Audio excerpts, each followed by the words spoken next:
Thank you, Winneba Youth Choir. You can do better than that. Please put your hands together for the Winneba Youth Choir. Great, great, great national anthems. Welcome to the land of freedom, of justice, and the land of the humble and the brave. If you like that, clap for us. Ladies and gentlemen, we want to thank our sponsors before we call our host. For our platinum sponsor, ExxonMobil, the world's largest corporation. Please put your hands together for Randy Cruz. In fact, Randy decided to feed all of you this afternoon, so clap for her very well. Thank you very much, Randy Cruz, for joining us. And our gold sponsors, Progress Rail. Do we have a rep from Progress Rail? Thank you. Clap for them. Visa, not the one that you need to go to the US, the payment platform Visa. New rep from Visa? Okay, they are on the meeting. They'll be here with us. Newmont Ghana Gold, coming out from Colorado. That's right. The biggest US investor here, you wait until Exxon comes later on. We'll see.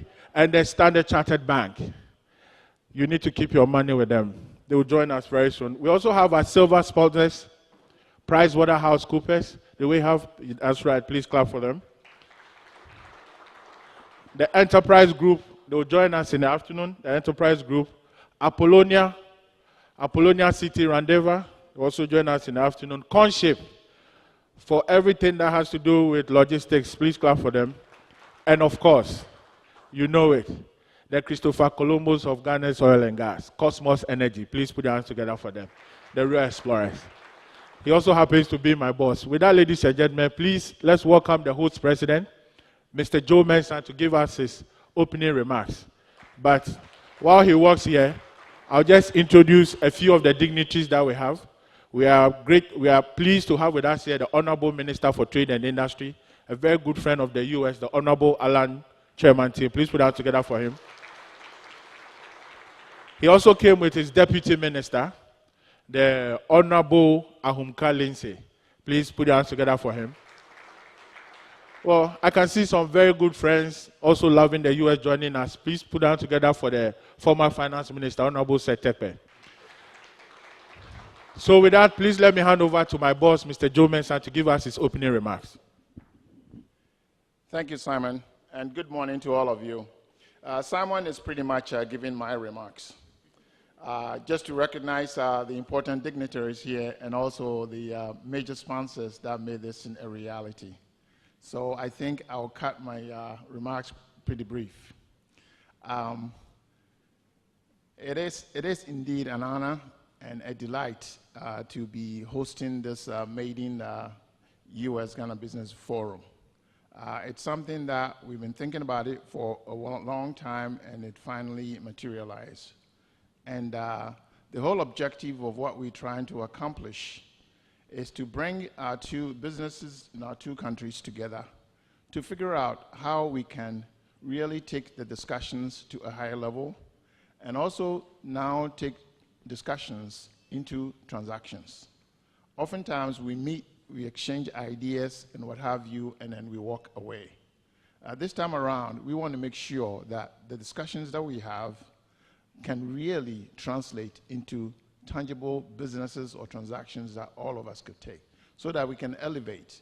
Ghana and the US has been in this business relationship for a long time. You heard Secretary Ross talk about it yesterday, last night at the US Embassy grounds, about the fact that formally we entered into this relationship about 61 years ago, but there were relationships before that, and we want to elevate it, take it to a higher level.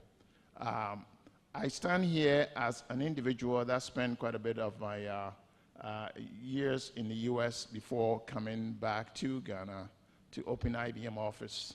And I ran IBM office for a period of 6 years, and then moved on to take the helm at Cosmos Energy.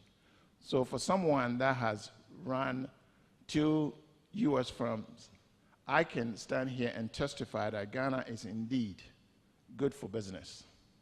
And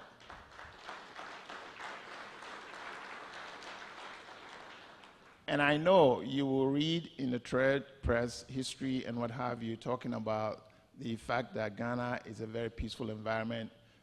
We really hold democracy in the highest levels on the continent and all of that. But after accepting all of that, we as individuals that are running corporations and seeing how it is to do business here, I will say that indeed, we are welcoming all of you to really engage and try to make something happen while you are here with us. American Chamber has been really forefront in terms of helping American businesses. As Simon said, there's so many of American businesses. You heard the list that the ambassador was also talking about in terms of the July 4th, event that we had. All the sponsorships were all American companies, litany of them. And we formed the chamber with the idea of really promoting, being a a mouthpiece for the American businesses, and also trying to, open doors, engage government, both, political parties, whether it's NDC, NPP, what have you. We are able to work with both governments to make sure that we are advancing the agenda of our businesses. So with that, I would say welcome, thank you. We have set up some good panelists and moderators who are going to run, the panels that we have throughout the day. And the whole idea is that we are trying to answer a lot of questions that you might have on your mind coming in here and needing to investigate the possibility of wanting to do business or taking your business, scaling it up, or taking it to another level. So I engage you to employ you to really engage when you are in these discussions. Ask all the questions that you want, and whatever does not get answered for you, look to American Chamber for us to be able to do that for you. While I talk about the fact that, in fact, Ghana is good for business, if you're looking for profit or you're looking to make an impact or make a difference, this is a place that I will definitely encourage you to make your investment. And with that, I'll say thank you, welcome, and I wish you fruitful deliberation throughout the day.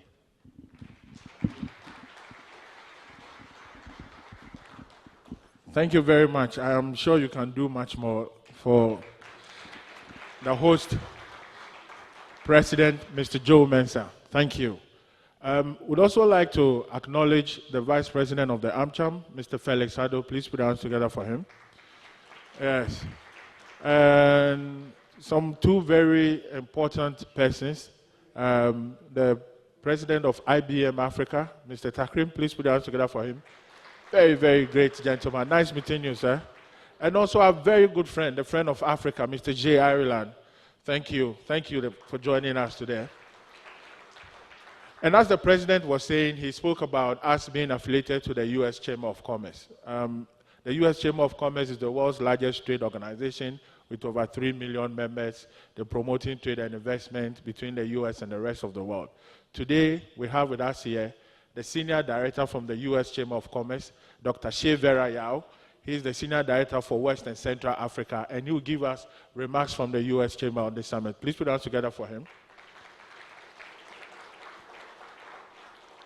In fact, he brings all the greetings from the Republicans and the Democrats in Congress. If I were you, I'll clap for him again. Let's put it right here. Thank you very much, Simon.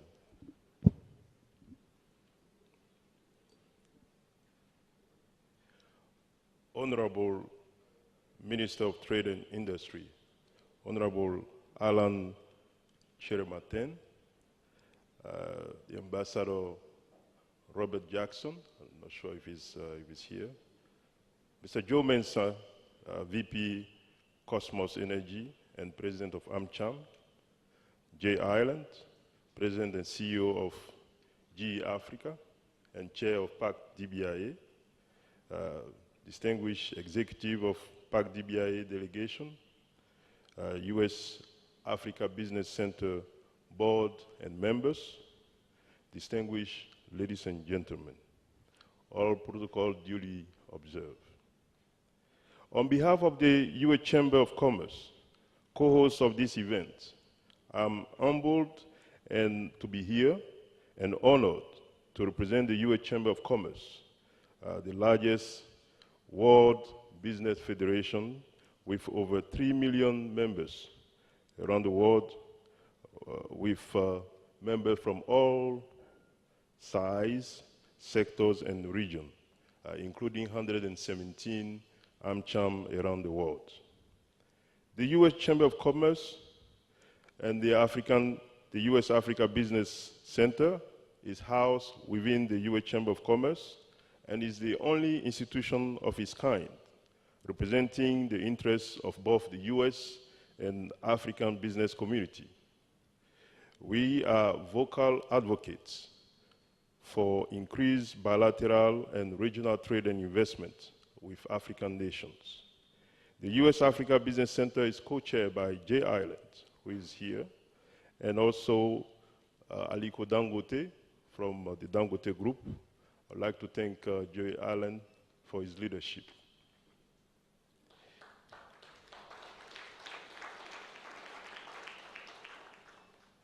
The U.S. Chamber of Commerce sees Africa as a vital and growing market with business opportunities in virtually all sectors, including infrastructure, energy, health, agriculture, ICT, and financial services.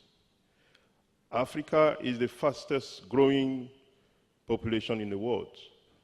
We know we have an estimated 2.5 billion people expected by 2050. We also know that businesses and household expenditure were set to reach $4 trillion by 2025. With a vibrant middle class demanding more and more quality manufacturing goods and services, we see Africa as the continent of the future with great opportunities for U.S. companies.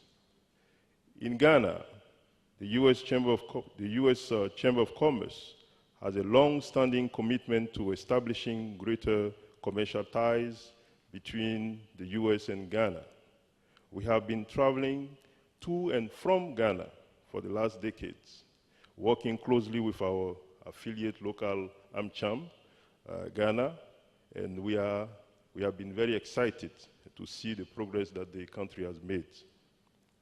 From my personal perspective, spending over 8 years working at ECOWAS, noting the excitement and the strength that Ghana has always played in this forum, leads me to believe that Ghana's future is exceptionally bright.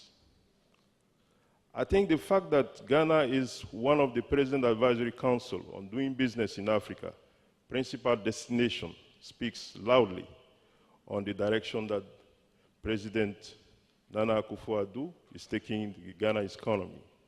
And I would like to commend him for his leadership and also for adopting the Ghana Beyond Aid agenda. This trip magnifies the efforts that we all have been undertaking as business community to ensure that normalized commercial tie between the two countries stays true. As you may know, the U.S. and Ghana relations have been friendly since the independence of Ghana. For instance, Ghana was the first country to which U.S. Peace Corps volunteers were sent back in 1961. The two countries have signed several bilateral agreements and treaties in different areas of cooperation: agriculture, aviation, defense, education, economic and technical cooperation, telecom, etc. The U.S.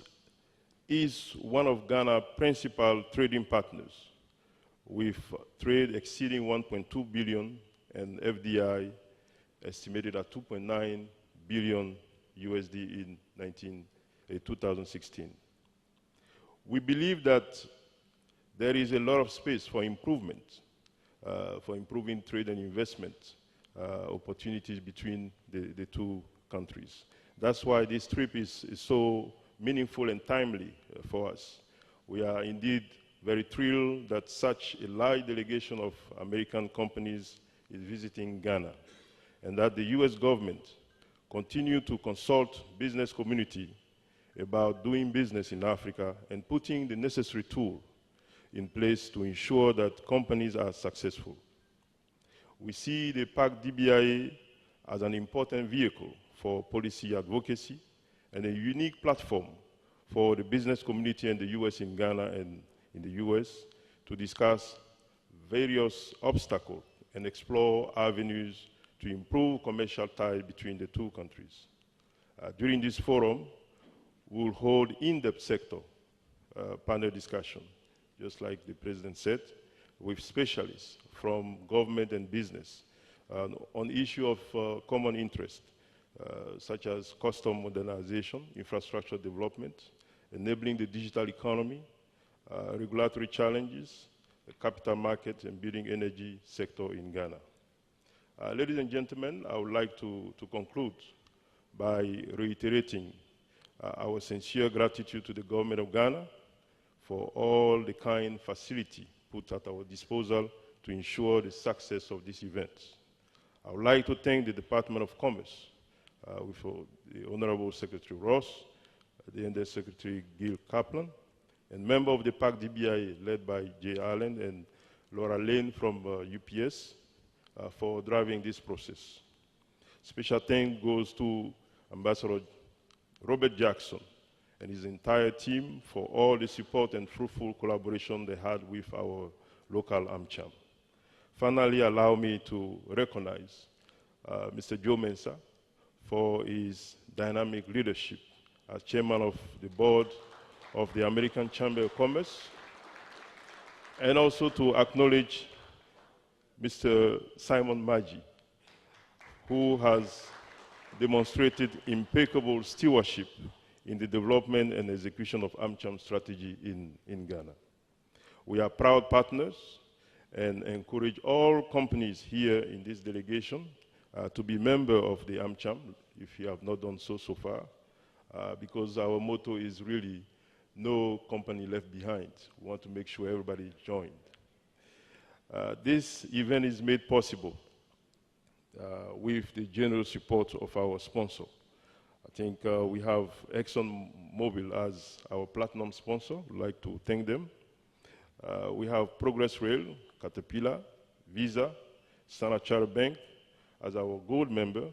We have PwC, Cosmos, Enterprise Group, Apollonian, Conship as our silver sponsor. On that note, I would like to wish all of us a fruitful deliberation. I thank you.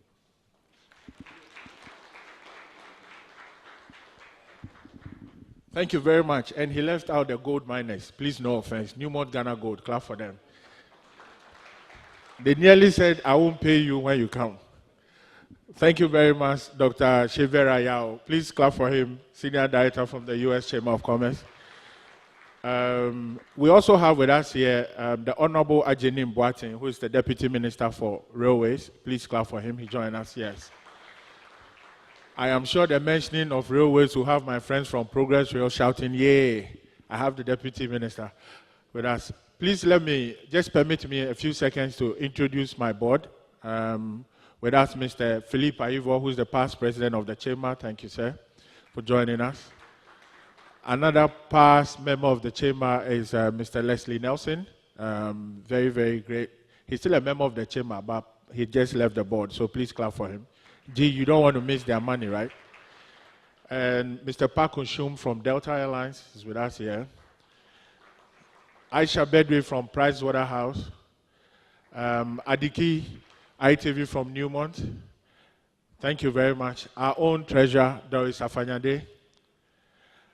And if you want anything to do with computers and all that stuff, every day you go lobbying her. She's actually very active. Please clap for Angela from IBM. Thank you very much, Angela, for joining us. And by the way, if you don't know that the engine in your car is Cummins, then you are missing the point. Mr. Frederick Aite from Cummins, Ghana. Please put our hands together for him. And the other one I know is Dr. Adokufo from Newmont, right? Thank you. Did I add doctor? All right. Thank you very much. Thank you. And we're happy to have all of you with us here. Ladies and gentlemen, Dr. Shea spoke about PAC DBIA. PAC DBIA, some people were thinking maybe it's Tupac or the other PAC. But simply put, PAC DBIA is the Presidential Advisory Council on Doing Business in Africa. You know, the US, they have smart ways of coming with terms and all that. And this is a group of companies that actually advise the Secretary and the US government on how to do business in Africa. And the leader is Mr. Jay Ireland, who's the president and CEO of GE. So please put your hands together for him. And he's coming to talk to us about PAC DBIA. If I were you, I'll really clap for him. He's a great man. Thank you. Thank you. Good morning, everybody. I'm very pleased to be here. I am the chairman of the President's Advisory Council on Doing Business in Africa. I am also the co-chairman with Aliko Dangote of the U.S. Africa Business Center, which kind of the AmChams are housed under with the Chamber of Commerce. And then as a day job, I run GE Africa out of Nairobi. And one of the things over the last 7 years since I've been here on the continent is my job has moved more and more to advocating for Africa. And that is, as I got here initially, I saw a lot of angst, if you will, from outside of the continent about investing, putting businesses here, et cetera. So over the years, with the experiences that we've gained, the things that I've continued to focus on has been to get more companies, financial institutions, people, et cetera, interested in Africa through investing, traveling, et cetera. So I joined the PAC DBIA, the original PAC DBIA on the second iteration, which we're under now. I've become chairman, and my job now is to drive more and more investment here in this continent where I think the economic opportunity is fantastic, most importantly, and we can all make changes to people's lives and what we do as we see this continent continue to grow. So from a standpoint of the PAC DBIA and our trip right now is we selected 4 countries, Ethiopia, Kenya, Ghana, and Cote d'Ivoire, to have the secretary and the delegation visit. We also had a visit in the prior iteration of the PAC a few years ago, but this time we wanted to go to 4 countries over a 2-week period with a number of businesses, U.S. companies, to understand how to operate in some of those countries. Ghana was selected not randomly. It was for a reason, because of the opportunities, the basic economy, as well as the political environment and how to do business here. So we all feel very good about that.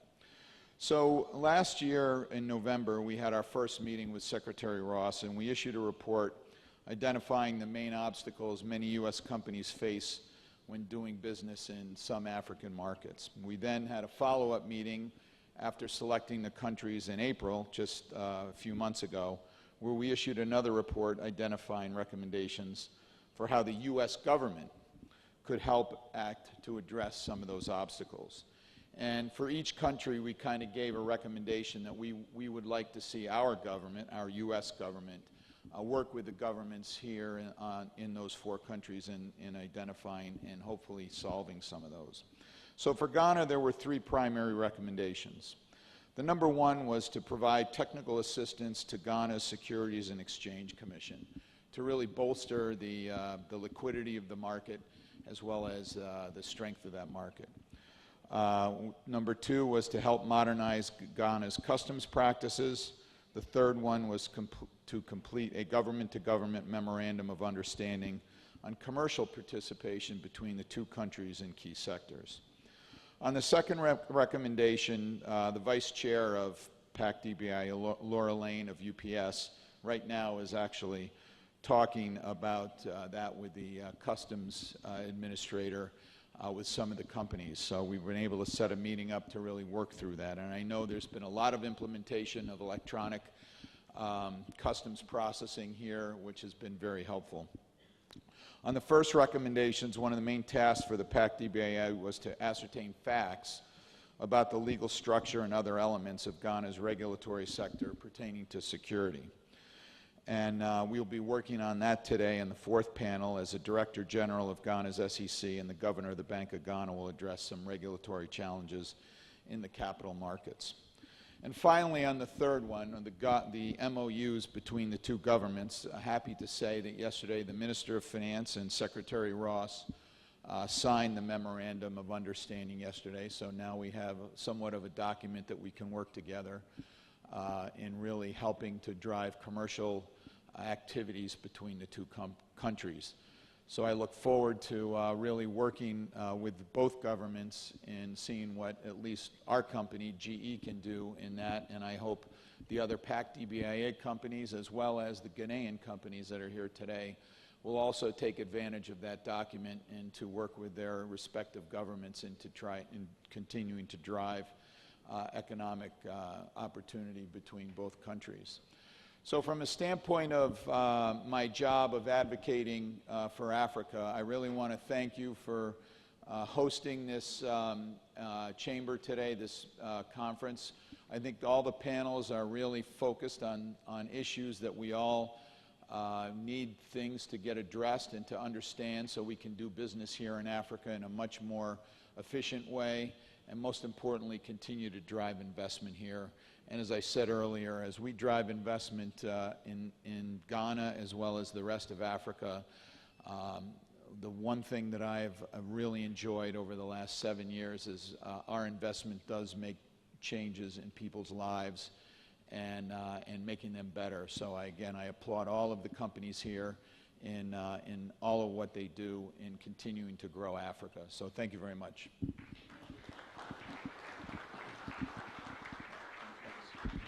Thank you very much, Mr. J. Ireland. And with the PAC-DBIA, there will be a closed-door meeting between local American companies and the PAC-DBIA at 1620.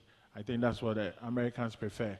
We'll call it 420, but they will say 1620, so we'll see all of you there. Thank you very much, Mr. Edward Ifa from Fidelity, for joining us. We are glad you could join us. Winneba Youth Choir, can you please give us one song to herald the speech of the Trade Minister? So, Honorable Minister, they are playing this song just for you so that you can give them very cool speech.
Thank you very much, Winneba Youth Choir. Please put your hands together for them.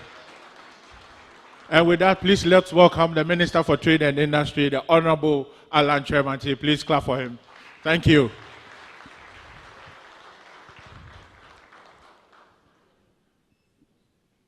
You guys don't know, he can give you the raps. Can this fit? Yes, sir.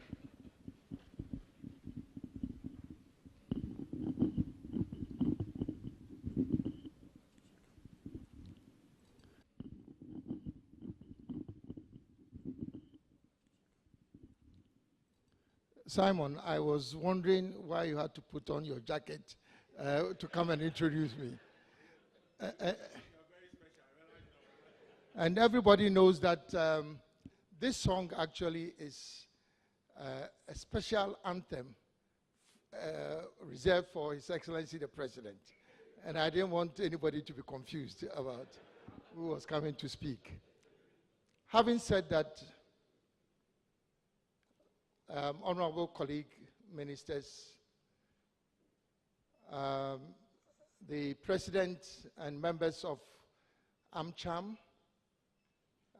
J. Ireland, and distinguished members of the PAC for Doing Business in Africa, distinguished business executives from the United States and from Ghana. I see Queen Mother here, elegantly dressed. Queen Mother, you're welcome. Distinguished ladies and gentlemen. Let me start first by commending the leadership of AmCham for organizing this first US-Ghana Business Forum. Let me say from the outset that this forum, coinciding or being organized on the margins of the visit of Secretary Ross, and then also the first visit of the PAC DBIA, is very significant and historic for a number of reasons. First, because for almost a decade, I would say that this is the first visit of a very senior high-level official of the United States government.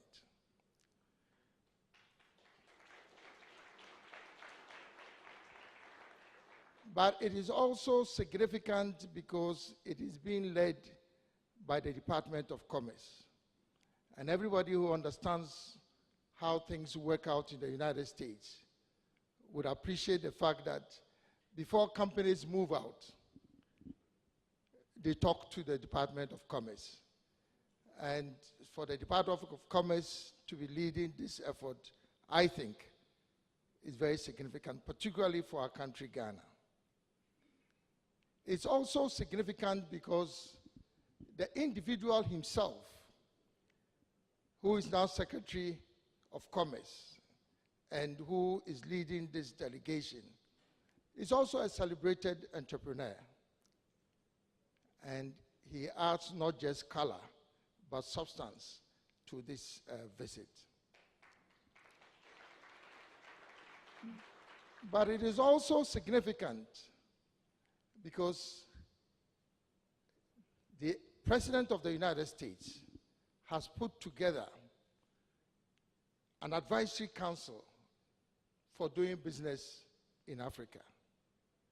And again, for those of you who appreciate how things are done in the United States, you'll recall that for many years, in spite of the historical bond of friendship between the United States and the continent of Africa, it was only in 2000 that the first major legislative framework was introduced under the Africa Growth and Opportunity Act to define the trade and investment relationship between the United States and Africa.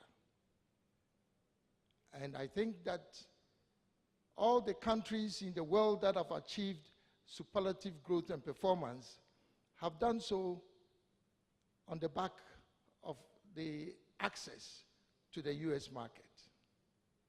And so for those of us in Africa, although we don't seem to be appreciating it yet, this ought to have been a big thing for Africa. Opening the market of the largest economy in the world to Africa to export over 6,400 products could be the tipping point for the transformation of our continent. Yes, a lot of progress has been made, but regrettably, not enough has been achieved. And we have only how many years more for the window to be shut for AGOA. But beyond AGOA, it is also worth noting some of the other significant interventions and initiatives that have been propelled by the US government. So there's the Millennium Challenge Account, which has sought to introduce a new institutional mechanism beyond what USAID and other departments and agencies have been doing for Africa.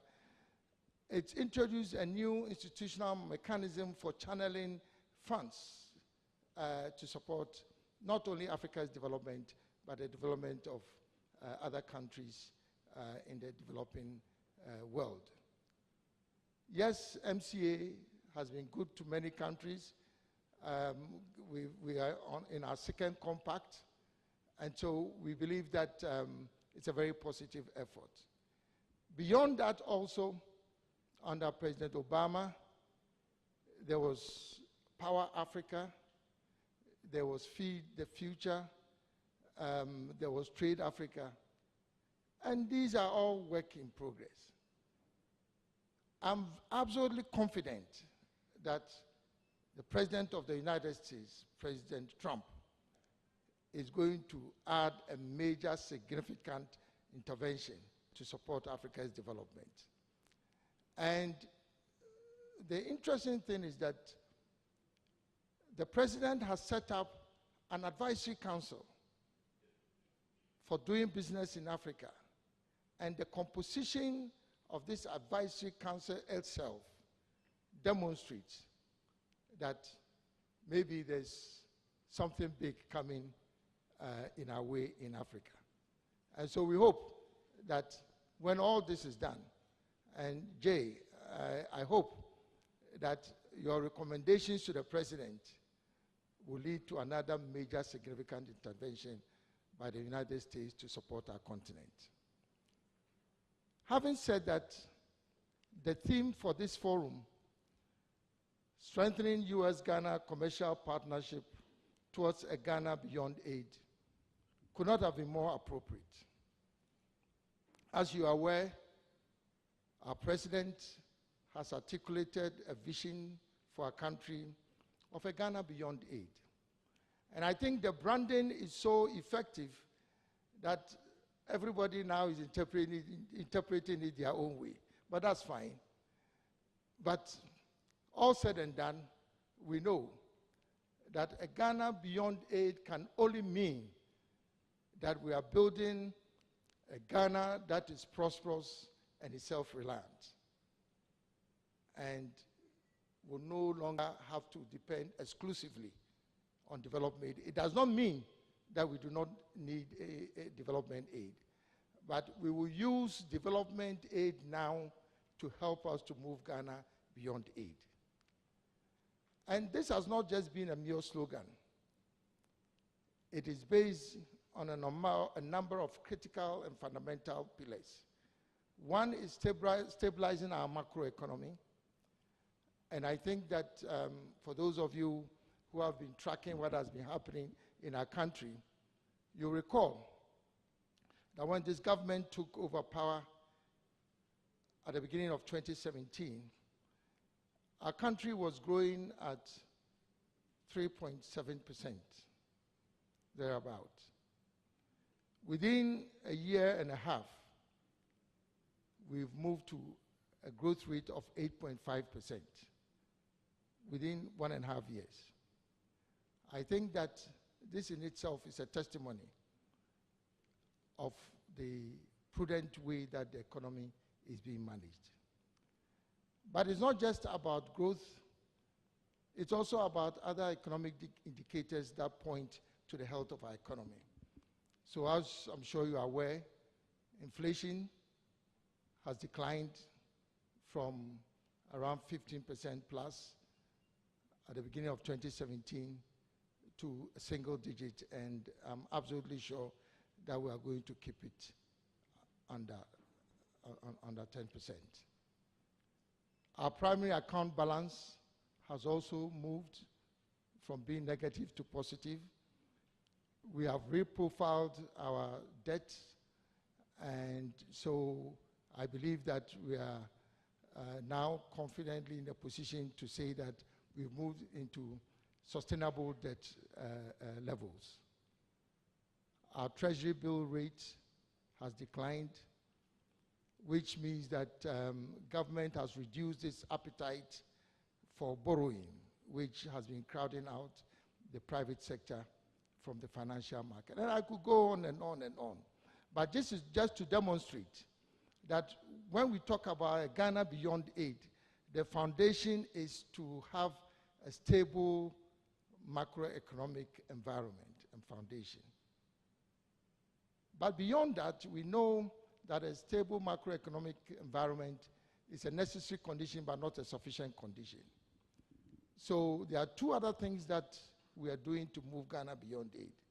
That is to enhance agricultural production and productivity.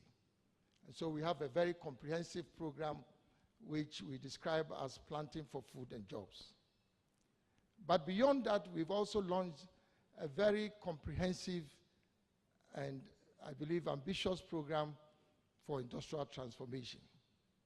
Because we know from the experience of many countries that one of the most powerful ways of creating jobs is through industrialization.